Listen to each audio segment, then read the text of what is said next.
não é parar de raciocinar, não é parar de pensar, nada disso. Ao contrário, o que eu quero dizer para você é que a discordância dos cristãos em relação às autoridades, em qualquer época da vida, deve ser no nível de ideias.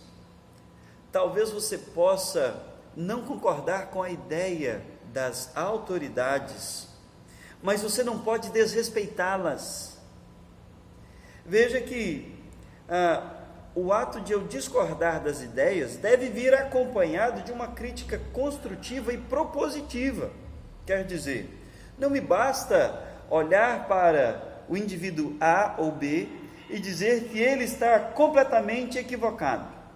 Eu preciso então ter um plano estratégico melhor do que o dele.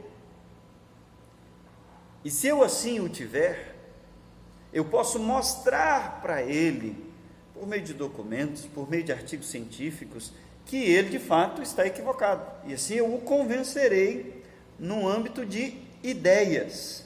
Mas todas as vezes que qualquer pessoa, cristão ou não, passa a ter uma relação de desrespeito com essas autoridades e deixa de discutir as ideias e passa a afrontar as pessoas, ele comete pecado. Veja o que a Bíblia nos diz em Mateus capítulo 5,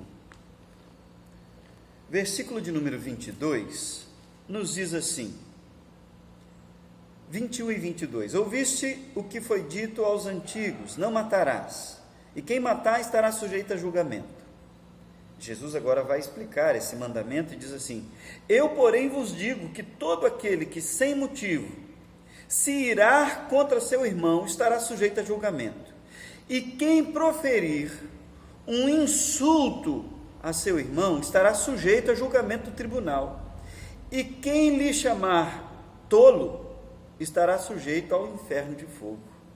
Meus queridos, o que eu quero mostrar é que é uma grande contradição ver os irmãos, servos de Deus, fazendo uso desse tipo de palavreado contra as autoridades, chamá-lo de tolo, de imbecil, de idiota, o fulano é um quadrúpede, o fulano, e passa a afrontar a pessoa e não a ideia.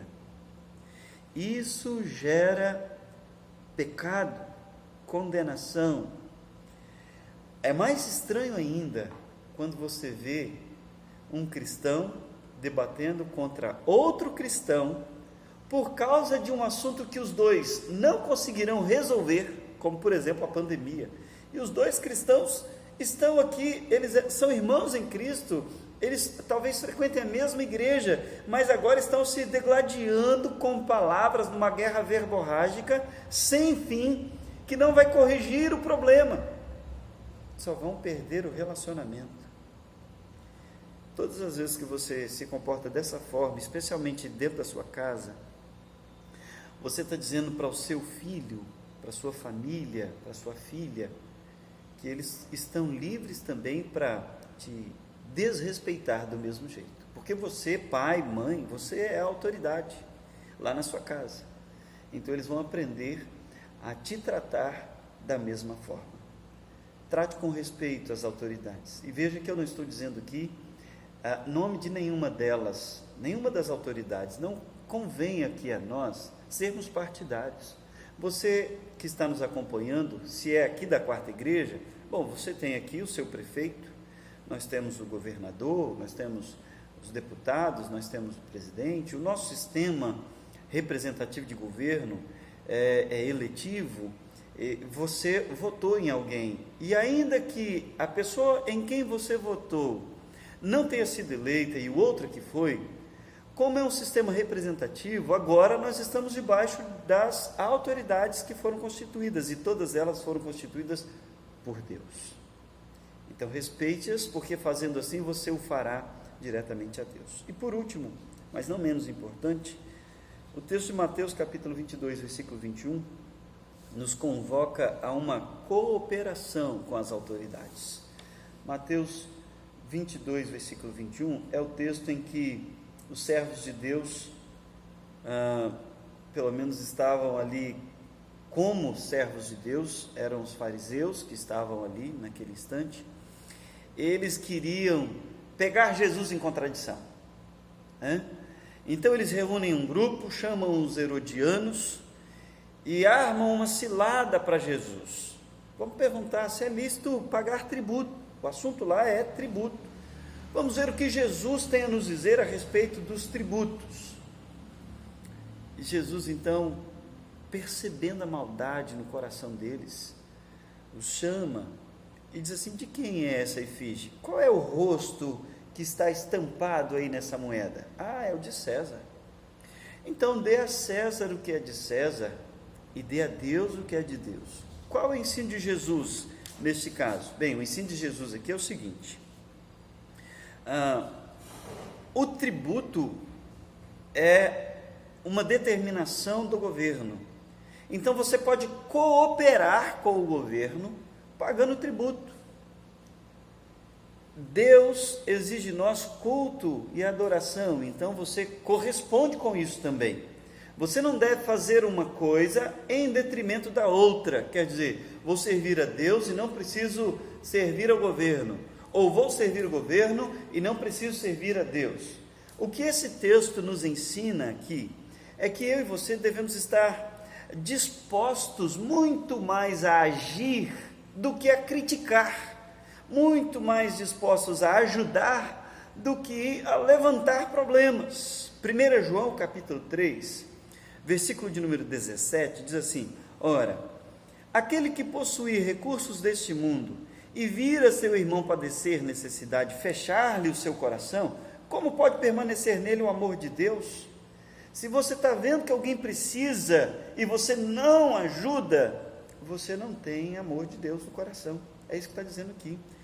Bom, isso se aplica muito bem nesse tempo de calamidade que estamos vivendo. Por exemplo, na nossa igreja aqui, na quarta igreja, nós temos alguns irmãos idosos que, pela limitação da lei e das orientações dos nossos dias, não podem sair de casa, mas você pode ir até eles por meio de um telefonema e perguntar se eles estão precisando de alguma coisa e sair para comprar alguma coisa para eles. Essa não é a hora de nós incitarmos contendas e divisões, é a hora de estendermos o braço para unir o povo. A resposta de Jesus, então, é instrutiva. Quando Jesus diz: dá a César o que é de César, ele está dizendo: olha, colabore com o governo do jeito que ele pediu, dê a Deus o que é de Deus, continue cultuando a Deus do jeito que deve ser feito. Meus queridos, igreja é muito maior do que o momento em que nos encontramos aqui às 9 horas da manhã ou às 19h30 à noite. Igreja somos eu e você, sendo o templo do Espírito Santo habitado por Deus. É hora de nós nos unirmos mais do que em qualquer outro momento, para servirmos a Deus, servindo ao Estado, servirmos a Deus, servindo ao governo. Ainda que você tenha pensamentos divergentes, não é hora de semear contendas, não é hora de causar rachas. Se você tem um pensamento divergente, você tem direitos de se pronunciar de maneira respeitosa dentro do que o contexto político e jurídico do nosso país possibilita. De modo que o meu envolvimento social nesse momento deve ser para promover a paz e não a guerra. Nós somos chamados como cristãos de mensageiros da paz, portadores de boas novas. Aproveite o tempo para falar de Jesus e espalhar amor e não ódio. Por último, eu quero fazer algumas aplicações para encerrarmos aqui. Em primeiro lugar, eu quero convidar você a orar então pelos seus governantes, para que Deus lhes dê um plano estratégico de contenção da epidemia e um plano estratégico socioeconômico que promova segurança e estabilidade para a população nos dias futuros. Independente se esse plano vai ser fique em sua casa, volte a trabalhar, não importa, mas que Deus lhes dê um plano estratégico para que, inclusive entre os governantes, haja uma comunhão de pensamentos. O que nós vemos no nosso país é que tem sido contrário a isso, né? Cada um tem puxado para o seu partido político. Acho que é hora de nós orarmos para que haja uma única mente entre eles, uma única proposta, porque isso vai trazer segurança para nós. Em segundo lugar, honre os seus governantes. O nosso sistema é representativo. Você deve saber que pelas Escrituras Deus cuida dos macroeventos e dos microeventos. Deus cuida dos grandes organismos sociais e dos micro-organismos como um corona. Então, honre os governantes e coloque tudo nas mãos de Deus. Terceiro, colabore, seja responsável. Nesse primeiro momento agora, as recomendações são: evite aglomerações, não saia de casa, evite... Bom, vamos então colaborar, ok? Se num outro momento, porque as coisas estão mudando todos os dias, porque é assim, numa pandemia as coisas são muito ativas. Se no outro dia vieram a recomendação, volte ao trabalho, bom, nós vamos obedecer e colaborar, mas por enquanto, a recomendação é: fique em casa, evite aglomerações, vamos respeitar isso. Sobretudo, eu gostaria de destacar, para encerrar aqui, o Salmo 25 diz para nós confiarmos no Senhor. O versículo de número 2, o salmista diz assim, que a sua confiança está no Senhor. E no versículo de número 22, ele encerra dizendo que Deus o livre de toda a tribulação. Então confie e ore para que Deus te livre de tribulação. O Salmo 86 é uma oração do aflito e necessitado, está lá no versículo 1 do Salmo. No versículo 7 diz que esse Salmo 86 foi escrito num dia de angústia. Mas no versículo 11, o salmista diz assim: ensina-me, Senhor, os teus caminhos e andarei na tua verdade. O que isso nos ajuda? Isso nos ajuda que nesse tempo de angústia você deve manter o seu coração ensinável. Leia a Bíblia, peça a Deus para que use nessa angústia de instrumento para te fazer crescer na fé, te fazer crescer no relacionamento com Deus, assim como Jó, que começa uma situação angustiante, e quando sai dela ele diz: agora sim, agora os meus olhos te veem. Cumpra a sua missão. A igreja não pode pausar a sua missão durante a perseguição, durante um vírus, durante uma epidemia, uma pandemia, durante períodos de guerra. A igreja não deve parar. Pelo contrário, neste tempo nós somos chamados para sermos consoladores, agentes da paz. Em momentos de incerteza, a igreja de Deus precisa ser convicta. Os dias de sofrimento estão aí, mas também está o Deus que está acima de todo sofrimento. Confie, obedeça, descanse e tenha uma relação saudável com as autoridades. Que Deus te abençoe nesta manhã, em nome de Jesus. Amém. Nesta noite nós iremos transmitir o culto às 19h30. Então, reúna sua família para nos acompanhar, e eu quero orar com você nesse momento agora.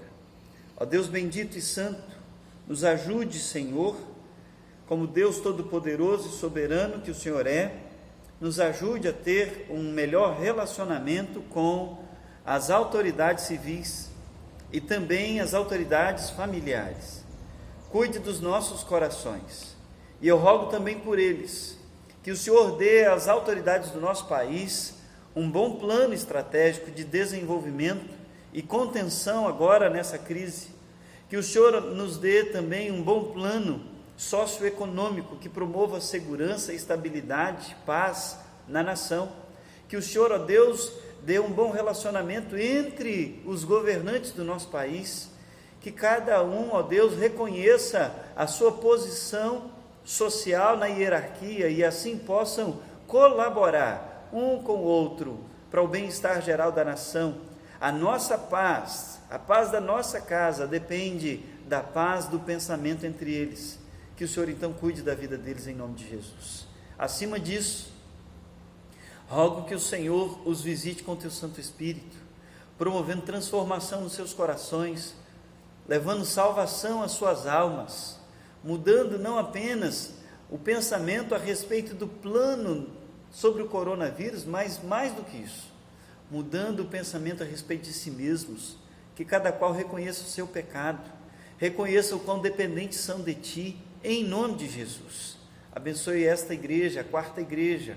Abençoe, ó Deus, aqueles que são convidados, amigos que estão também nos ouvindo nesta manhã. Que a paz do Senhor alcance os seus lares, que o Senhor fortaleça os seus relacionamentos, que o Senhor dê a eles do amor do Senhor, em nome de Jesus e para a glória de Jesus. Amém. Deus te abençoe. Até mais.